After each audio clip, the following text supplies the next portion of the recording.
环球大战线深入世界最前线，全球各地的观众朋友，大家好，我是叶思敏。今天节目大主题，我们来关心美伊决战2.0正式的开打。川普怒呛说他会再炸，10字搞3。另外一方面，伊朗在最新消息我们收到是他发动的这一波叫做纳斯尔2的军事最新的行动，直攻美军的军舰，还有现在美国面临的问题，包括了飞弹告急、士气崩盘。难道伊朗已经越打越强吗？今天就这些议题，我们会一起来做关心。先欢迎我们的在场来宾，首先欢迎前成功级舰长黄镇辉舰长。主持人、各位观众，大家好。时事评论员王尚志，尚志哥。市民好，各位大家好。资深媒体人彭华干，干哥。市民好，大家晚安。好，观众朋友，今天节目开始之前，先帮我们节目按赞，并且按下热推荐，一样希望跟我们互动，写下思敏在哪一个城市收看，我会亲自做回复。提醒观众朋友，环球大战线会员频道已经成立了，赶快按下加入键，成为我们的战友吧。好，今天节目美伊战事，赶快来看到3个火线话题哦。首先第一个，我们要来看到美伊的战火2度的正式引爆。川普现在已经正式下令要重启这一波大攻势，但是伊朗我们看到不只是做飞弹的反击，把战火现在直接波及到了波斯湾当地多个美军基地，要威胁美军的海上力量。难道伊朗越打越强，越打越敢打了吗？第二件事情，川普锁定了伊朗的地下核堡垒，现在在关心的是说，是不是它的巨型钻地炸弹也未必能打得穿这一座核堡垒呢？如果空袭无法真的摧毁伊朗的核能力，川普会不会派地面部队来攻击伊朗？这个是持续要做关心的。第三件事情，林肯号的航母已经苦撑200多天，到现在都没有休息，像是它的飞弹库存也在快速的下降，官兵甚至喊说，没有人是为了这样才入伍，美军撑得下去吗？今天就这些议题，我们会一起来做一次深入的剖析。美伊大战这一次再度的引爆，美国总统川普也正式的通知国会了，说美军7月7号当天重新恢复了对伊朗的军事行动，主张停火期间，因为呢暂停了这一场战争，所以呢之前的时间都不能算在内，必须要重新算起。民主党的这些官员听到的之后是非常的生气，认为川普是在刻意曲解法律，把一场他原本说，大家还记得吗？川普说，美伊战事只会打4到6周，民主党痛批说，现在看起来是完全没有尽头的一场中东战事。这个是在政治上的讯号。军事上确实，美军在战场上这一次，包括了伊朗在内，有了非常大的动作。今天会来一次看到。现在看到美军的最新动作，已经连续3天的晚上对伊朗展开大规模的空袭行动了。打击的目标，这一次的攻击又比以前还要更加锁定在特定目标，包括了伊朗的防空系统、它的暗制雷达站、飞弹发射阵地，还有它的舰艇维修设施、无人机跟它的快艇基地。美国的中央司令部也放话，有超过5万名美军现在呢都已经部署好了，全部放在中东地区，随时可能展开新一波的战争。而包括了在军事面，我们也看到战机也都准备好了。在中东的上空，现在出现了10多架美军的军机，当中包括了 KC-135，还有什么呢？空中加油机啊、预警机、P-8海神巡逻机，全部部署在波斯湾、阿曼湾跟沙烏地阿拉伯的上空，准备待命，恐怕很快会发动下一波战争吗？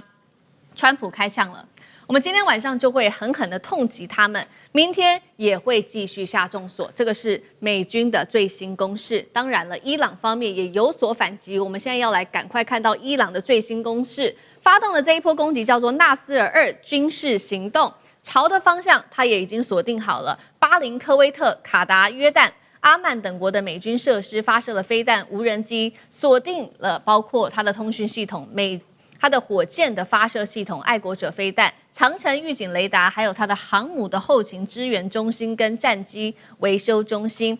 伊朗也宣布会对当地美军的敌对的这些舰艇发射巡弋飞弹，同时我们也看到在荷姆兹海峡上2艘的阿联的油轮被飞弹给攻击。所以今天节目一开始这个攻击造成了1死8伤这是我们刚刚也收到的最新消息。好，所以今天节目一开始先请教舰长怎么看了美伊2.0大战再起，现在双方的攻击目标越来越清楚了。背后的盘算是什么？川普这一次有办法只靠空袭拿下伊朗吗？还是像上次一样高高举起，最后急忙收场？舰长怎么看？首先，我非常希望，我发自内心的希望跟所有的观众讲一个，我认为美国会大打，川普这一次会大打出手。但是我先告诉你，不可能。为什么不可能？你知道，美国没有能力，这场战争他打不起。那你说既然打不起，那为什么现在摆成这个架势呢？因为这场战争你叫它完全停火，变成一个和平的状态那是很困难的。它有几个原因。第一个原因以色列在中间是不听话的。他不能让这场战争停下来。如果美国撤走，以色列后患无穷，因为所有中东地区那个叫做伊斯兰武装团队，就是觉得，你看美国走了，以前就是美国帮你那现在美国走了，你不知道我没让你，这些人通通会就是可能趁这个机会来打以色列。以色列知道不能的，所以以色列会想尽了办法破坏。第二个就是伊斯兰这一方面太多国家，它不是一个国家。美国今天总统川普说停火就停火，伊朗说停火就停火了。那么多地区的武装组织，这个好比说这个叫做什么什么哈马斯的，还有那个叫什么的胡塞组织，那一个人拿个火箭筒就对以色列去打一下，这东西很难停。而且我再跟你讲，连伊朗自己本身都很难说停就停。为什么？他的政府谈判的是一个和谈的，对不对？底下有一个什么革命卫队？革命卫队你知不知道？他一直想抢这个领导权。对，当你这个抓到武力的时候，你想抢领导权，就是这个和谈的代表说什么你都说不。他说应该可以停，我就不停，我就是要叫你这个人挤掉。这就是一个因为伊朗现在你知道群龙无首，能够一锤定音的都被杀掉了。所以这里大家在抢，所以这就非常困难。而且我再跟你讲，像今天刚刚这个主持人有说到2艘船不是被打吗？有谁出来承认是他打的吗？还没有。那我问你，如果那两枚飞弹是以色列打的呢？或是我这样讲，就是伊朗他的革命卫队打的，可是他的那个决策者怎么知道是不是呢？你知道他这个地方太混乱了，整个的和平几率极其渺茫。这个打来打去会拖很久。但是你说大打，我再一次说，像他们这个打这些东西都是小打小闹，什么打他的这个什么快艇打什么。我跟你讲，打一个东西，你一看到就是你有股票赶快跑。就是美国把那个哈尔克岛整个给炸毁了。哈尔克岛是伊朗90%以上石油的输出地，炸毁了伊朗的基本上它的所有的经济能力就没有了。这个是个指标，那一定是美国先打。因为伊朗不会自己寻死，那美国打了之后，伊朗会怎么样？知道？他会把荷姆斯海峡布满了水雷，你也很难的去这个收拾。这是2个指标。只要美国没有打哈尔克岛，不管他打了刚才看那所有的东西，能有什么用？你想说地面轰炸能够战赢它，不可能的。还有地面部队怎么可能进去？伊朗的土地是台湾的46倍大，它20%是平原区域，都是跟我们像山脉一样的崇山峻岭里面有多少躲藏的地方，多少山洞，你怎么推进去？一开始打的时候，还有人说库德族要从那个西北这样子打过去，你去看看那个图，西北那里有个大概300公里长的那个高山峻岭。库德族光从这头走到这头就已经死掉了。不太可能。这就是我对这个判断。第一，整个平息不太可能，大打，我真希望他大打，也不太可能。好，所以我们看到的是新一波美伊之间的互相攻击。刚刚我们说的伊朗这一波攻击叫做纳斯尔2的军事行动，他说了这一波行动还会持续的扩大。那所以呢，同时间我们看到川普再继续的放话了，他已经锁定的下一个目标就是伊朗的核设施。他说有可能来下手，就是位在十字高山的地下核设施，这里被视为是伊朗最新也是他最神秘的地下核堡垒。但是要拿下有这么容易吗？现在外界也在判断说，你美国要打伊朗，其实也早就准备好了，包括他们早就把他们的各种设备都移好了，不管是这当中的离心机核设备，或者是高浓缩铀，都已经转移到山体的深处去了。而且美军要头痛的事情是，这座设施的防护能力是高于福尔多核设施的，因为呢，它有一个深层的隧道跟多重的掩体，所以美军即使拿出它的 GBU-57巨型钻地炸弹，也未必能摧毁整座地下核设施。如果摧毁不了的话，真的有可能出动地面部队吗？那上这个怎么看？哎呀，川普如果真的要打这个十字搞山哈，你为什么要先讲呢？首先，伊朗听到你讲，他不会有所准备，或其实里头还有东西撤离吗？如果真的要打就打了啦。我们要看这一次的，我觉得美伊的这个动武，从7月8号这一场。包括到其实昨天的这个非常非常严重的这个，特别伊朗有回击。伊朗在今天凌晨到今天中午，我们录影今天是7月14号，今天中午伊朗总共从凌晨开始有5次的回击。哈，先看美国，美国这次为什么打起来？其实是因为核武兹都知道，其实谈判谈不清楚，可是就在7月上旬的时候，因为先前就是川普就讲说，哎呀，核武兹可以走了，而且大家至少可以走靠阿曼这边，不要走伊朗这边。所以因为川普讲大话，而且川普告诉了这个世界船舶协会跟中东的这个海合会，都是跟船只的，他们这里头辖下有几千艘这个货轮航运的部分，好，你们都可以走，你们可以走。于是这里头就刚刚提到的那个印度跟新加坡，他们就跑来走啊，就被伊朗打了，警告他们。所以那一警告之后，大家都不敢走了。全部，然后伊朗说你们走绝对没有问题。结果刚刚世界船舶协会没有人敢走，而且后来也不信任，公开当中也不信任。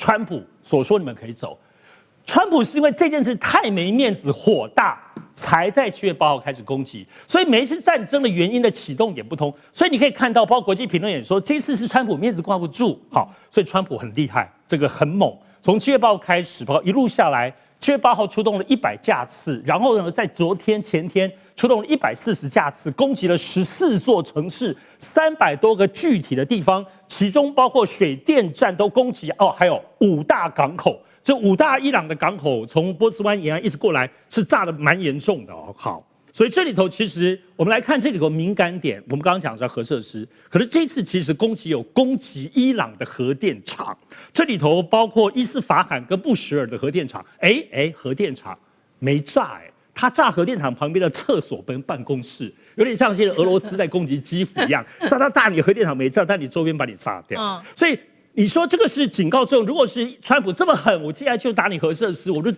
核电厂都把你先炸了，就只炸你的厕所跟办公室。而且这里还有一个很尴尬的地方，这次其实川普是下重手，包括伊朗在德黑兰北部的当中2条铁路动线哦，都知道伊朗现在能够打下去，除了他们武器还有之外，另外就是经济的补充都炸了。可是伊朗6小时之内就恢复，就修好了。7月8号的时候炸了之后，修了4天。已经很厉害了。这次除了港口带炸没有办法那么快，但其他的地方炸，因为都是几发导弹分一分哦，打1、2发、2、3发，所以人家在6小时就把铁路恢复了。所以就是说，现在要考虑会不会更重手在核设施，包括美国在思考会派出地面部队，我觉得不可能啦。因为我们从看这次启动点还是为了荷姆兹海峡的利益。所以这个利益本身当中，其实而且这次我讲伊朗的回击很猛的，从今天凌晨。2点第一波打了这个巴林，3点第二波把科威特，他打什么呢？打美国在先前被摧毁之后补充的所有的雷达系统，其中有包括从欧洲运来的、从美国运来的，这当中其中包括那种跨州的雷达，也就是说，这个雷达在伊朗其实蛮有，这次回击，我说就今天哦，10号凌晨很有战术的，因为雷达这件事情是美国如果后面还要进一步攻击的眼睛，不是只有航空卫星而已，它这些雷达，而且是最新刚运来，从欧洲调过来，嘣就被打掉了，所以最终还包括打了几个，包括这个1、2个企业，就美国的一些企业总部又有被打，所以这里头全面攻击，你看看伊朗没有一个不理智的回击，所以它精准的对于美国，如果你还要继续下重手打的时候，我把你的雷达都打掉，而且在今天一路打到今天中午，所以这5波的回击，你可以看到，你不能说这个伊朗这一次被炸惨了。伊朗至少在回击方面依然有他们的战略，所以我觉得这次看待当中来讲，美国就有能力下重手吗？我觉得还没到那个时机。好，这一场这个美伊之间的2.0战争，起因是川普的面子挂不住，再次的爆发这场战争。那短短的1天之内，我们刚刚看到嘛，伊朗发动了5波攻击。那除此之外呢，我们要来看到它的这个各种的战损恢复的速度非常快。除了说铁路被炸快速的恢复之外，另外北约情报也预估说会有超过60%的飞弹库存都还是存在的，这是伊朗方面。无人机最快他说半年就可以恢复了。再来，我们来看了美国现在面对的最大问题，跟伊朗不一样，它的战损没有办法这么快的恢复。我们先来看到几样武器，首先是它的林肯号在中东作战到现在已经部署210天了。好，这个上面的官兵啊说，他们真的感觉太累了，还向家人求救说，没有人是为了这样才入伍的。再来看到具体的武器库，现在到底剩下多少的武器，或者是哪一些已经被消耗了？目前初步做了一个统计，是超过30%他们的战俘都已经没有了。那么还包括了近半的爱国者、半数的萨德系统都需要补充，时间更是惊人，需要2到4年哦。CSIS 就揭露，就算现在我们把它设定为战争的战时的生产状态，也未必能够见效。现在是不是这场消耗战，美军看起来比较吃力呢？干哥怎么看？CSIS 的那个估计会比较合理啊，它是战略与国际研究中心，他讲什么？他讲爱国者已经用掉一半，然后呢，萨德也用掉一半。然后战俘用掉30%，这一定不是空穴来风。那你想想看，用掉一半啊，什么一半？就是所有库存的一半，也就是美国成为全球的强权，它这些东西它用掉一半了，用掉一半是很严重的事情。那用掉一半没有关系啊，以前美国是世界工厂啊，赶快造嘛，对不对？你知道它现在1个月能够造多少爱国者吗？1个月只能造15枚。那萨德呢，是完全做不出来。为什么？因为这个生产线到目前为止根本没有办法，洛克希德马丁公司根本没有时间去搞这个，他光是其他的项目，他就没有时间给你弄这个。所以爱国者飞弹那是雷神公司的，1个月只能造15发。那还有那个战斧巡弋飞弹，1个月大概只能造20发。那你去想想看。听到这个数字，你去想想，我看我们中国的这个，如果马上要做东风17、东风26的话，那个速度比它快多了，对不对？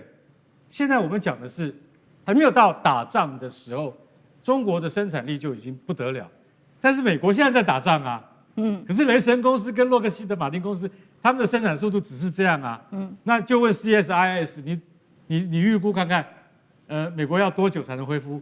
然后他们就讲了一个数字，3年，3年以后才能把这次在跟对伊朗战事的消耗给补回来，所以大家就能够理解说，刚刚舰长跟上次都讲的，如果真的要大打一通啊，拿什么东西来打？所以这是很难的事情。大家看到这边的话，大家就已经比较可以理解。所以美国在好多年前就开始跟2个最好的盟邦讲，一个叫德国，一个叫日本。你们建立生产线，帮我做爱国者飞弹。日本3年用了3年，日本现在已经在开始生产了。日本是最听话，也最有实力能达成的。德国在2022年就叫他开始做了，今年2026年4年过去了，德国说对不起，我们还没有做好，所以做不出来啊。那是爱国者。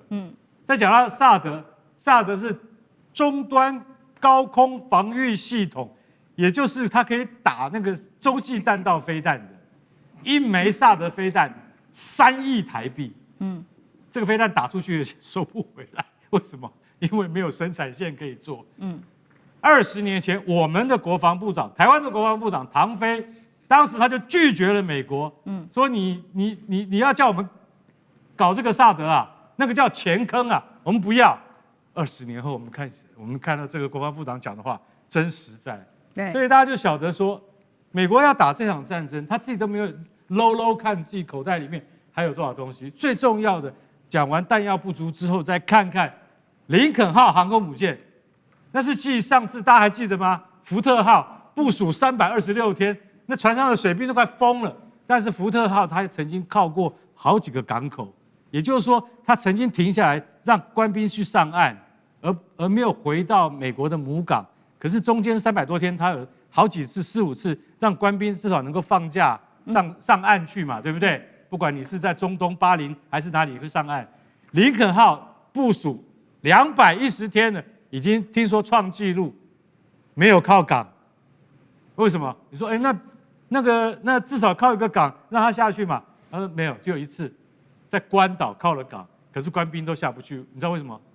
因为不到1天就船又开走了，所以兵下不来，所以那个水兵他就寄给家里的，用 email 寄给家书说，我们不是为了这个才来加入海军的，如果早知道这样，我就不要这样。所以你说，川普最喜欢听那首歌叫做 In the Navy 啊，那个合唱团唱的，然后 In the Navy， 然后我们不是为了这样而 join the Navy，所以他们现在都很后悔了。好，谢谢干哥，那我们休息一下，马上回来。观众朋友们，我们要开会员频道啦！因应呢美中、中东还有印太的乱局，你看到的是新闻，我们看到的是背后谁在操控这个世界。加入会员可以取得独家视角的通行证，你将优先取得更深的观点判读，包括了核心真相分析、历史脉络拆解、局势推演逻辑。同时解锁会员勋章、优先互动权、问题解析、幕后花絮，支持我们制作高品质的影片。点击下方的加入键，一起成为战友吧！我们会员频道见。